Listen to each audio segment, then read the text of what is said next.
Hey folks, I'm Owl, this is Yarnell Reads, and this is going to be my 2020 goals video. So they're not necessarily resolutions, they're just things that I want to do with my blog and my Booktube channel in the coming year. First, I want to recap last year I wrote a blog post about 2019 goals. So I want to recap that. My first goal was to do weekly update posts, just saying what I had finished reading, what I was currently reading, what I wanted to read next. It was essentially the www tag that people do on book blogs. It worked at first because I was in grad school until a couple weeks ago. I am finally done. My program is a semester program, and I took spring semester off of 2019. So that meant I did not have school from January through April. And then in May, I started again, and I went from May through the summer, and then I just started up again immediately into fall, finished in December. So I was able to keep weekly updates going, unsurprisingly, until May. I did pretty good through April, and then I posted pretty much nothing. It is also not a goal that I'm planning to bring into 2020 because it would be a nice thing. I want to do it eventually, maybe, but it's just not something I want to commit. I don't want to commit to doing the same post every week because I don't think that I am in a space right now where I could keep that going, and if I started failing at that, I would feel bad. So I'm just not gonna do it. My second goal for 2019 was to do monthly favorites posts. So these would be whatever favorites, like whatever things I felt like I really enjoyed that month. It didn't necessarily have to be the exact same categories every time. You know, maybe I talked about a new favorite author that I discovered, or maybe I talked about a favorite video game or a favorite YouTube series that I was binging, whatever. And again, all of these, I would like to be clear that I did not succeed in any of these for 2018. For 2019, because 2019 fell apart for me after April. But we're gonna try to take the better energy into 2020, and let's see if we can keep things together for more than 4 months. To be clear, I am doing better now than I was from May to December, and I think things are going to get better.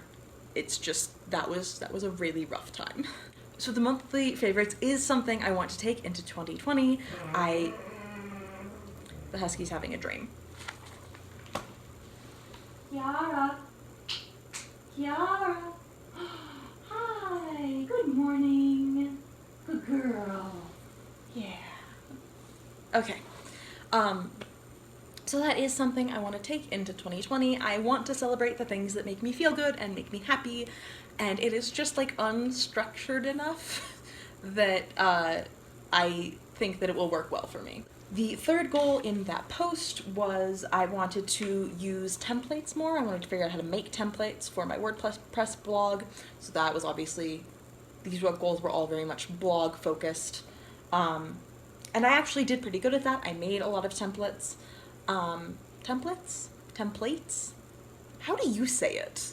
I do also sort of want to carry that on, but I want it to be less, less structured. I don't want it to be, I have to do this exact post every week or every month.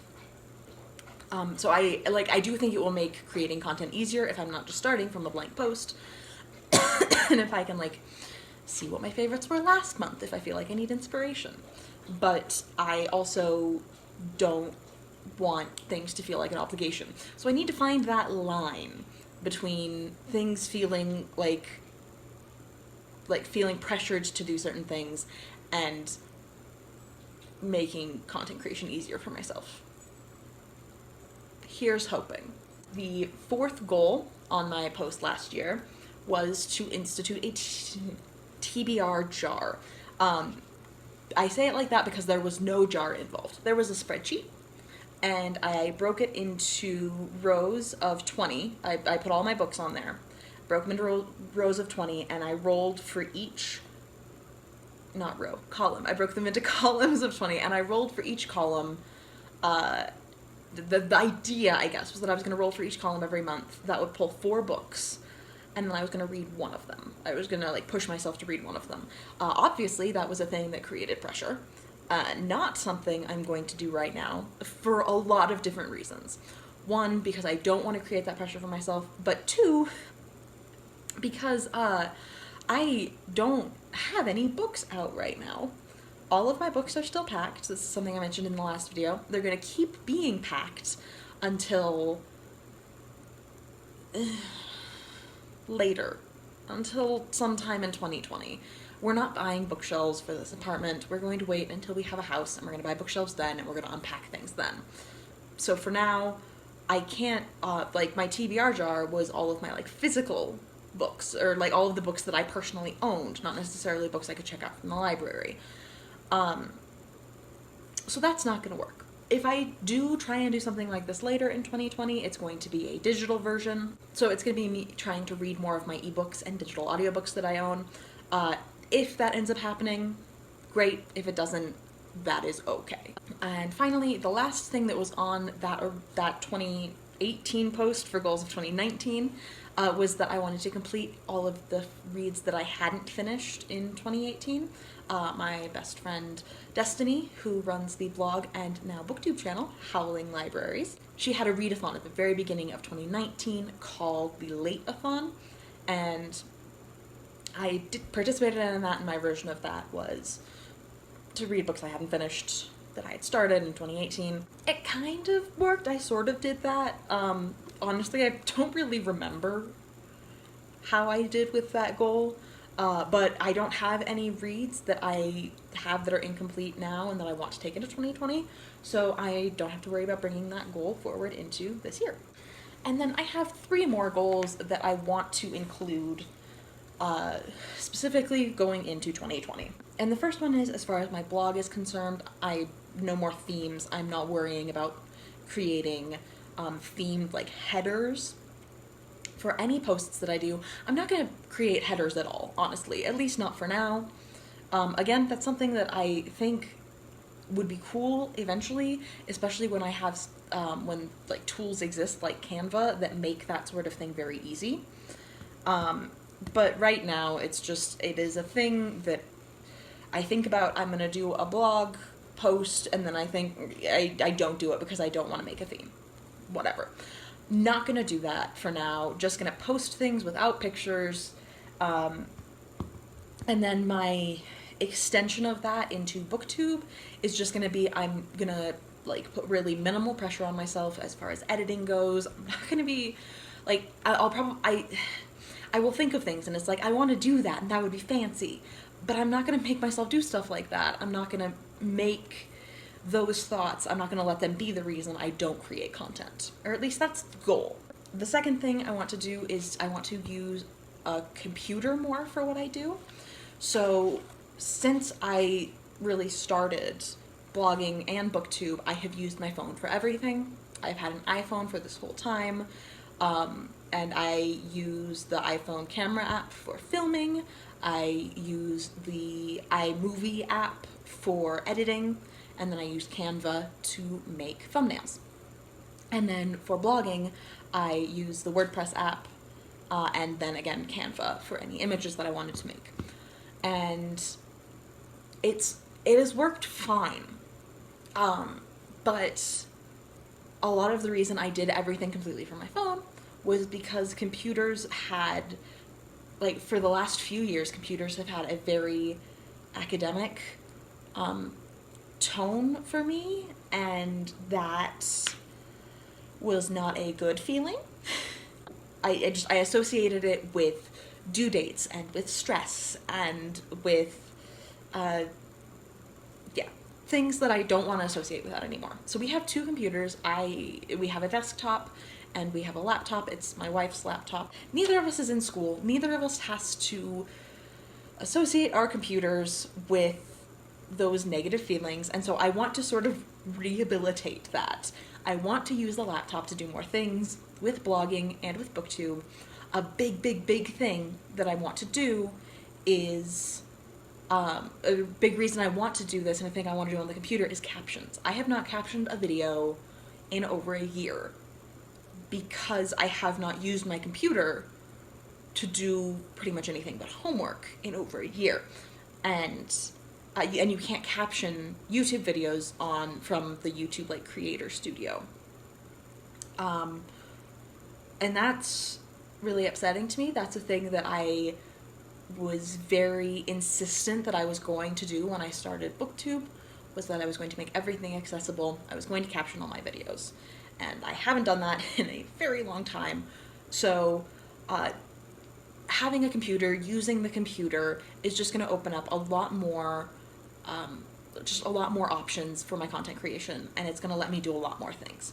So that is a goal that I'm bringing into 2020. That's a thing I'm going to do. And the last goal that I have, in case you didn't know, I'm reading out of my bullet journal. I finally have a 2020 bullet journal. I finally filled this one up through half of 2018 and all of 2019. So I'll show you that later. Maybe I'll do a bullet journal flip through. That could be fun. But anyway, my last goal is to do like cross-platform content creation and have my platforms support each other. So if you do follow my blog at all, you might notice that this is the video form of a post I made a couple days ago. And so I'm going to, part of what stops me from making videos is that, like, the planning of them. And so I'm going to plan videos out. I'm going to write things down. I do love my journal. And then I'm just going to turn those into posts for my blog. And then I will turn those posts into videos for my Booktube channel. I'm really excited about that. I really hope that it's going to work out. We'll see. Obviously, there's going to be some stuff that is more suited for a video, some stuff that's more suited for a blog post. You know, the blog post isn't always going to be able to come first if I do a tag. Like, I absolutely love doing scavenger hunts. I can't do it until I have bookshelves again. But that's the sort of thing that is going to be, you know, very video-centric. And maybe I'll make a blog post out of that and just, like, put the video in the blog post and, like, have the prompts and what book I chose. I don't know, maybe. We'll just see how it goes. My big thing going into 2020 is I just want to let myself do things. A lot of 2018 and 2019 was me wanting to do things and then experiencing like a lot of anxiety and which led to a lot of depression about I should be doing something else. Like, I should be, like, even if it wasn't I should be doing homework, it was I should be cleaning, I should be, I don't know, bettering myself as a human being.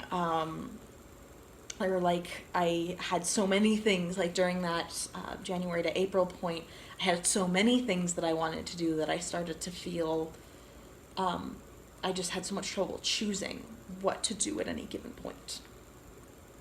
And so just a lot of stuff did get done, but a lot of stuff didn't. And I want to work on that. And I want to just let myself do things. And I still do have a lot of trouble, like, you know, am I going to play video games? Am I going to read? Am I going to paint? Am I going to create content in another way? So I don't know. We'll see how it goes. But that is, like, the focus of the energy I am taking into 2020. That is everything. That is my goals for 2020 video. If you like my content, feel free to like and subscribe. I don't remember outros. If you want to hang out with me on any other platform, all of that is linked below. If you want to get in touch, or, like, if you have something you would like to say to me, the comment section is below. My email is also below, so feel free to use that. This is the beginning of what I'm hoping is going to be a lot of end of year / beginning of the year content. So, yay. I'm not sure if it's going to be before or after this, but the next video I'm going to film is my Queer in Space wrap-up, which I'm very excited about. Because this is going to be my filming setup for a while, I'm also not going to be doing my outro the way I usually do. So if y'all have ideas for a new outro, let me know. And other than that, just Bye.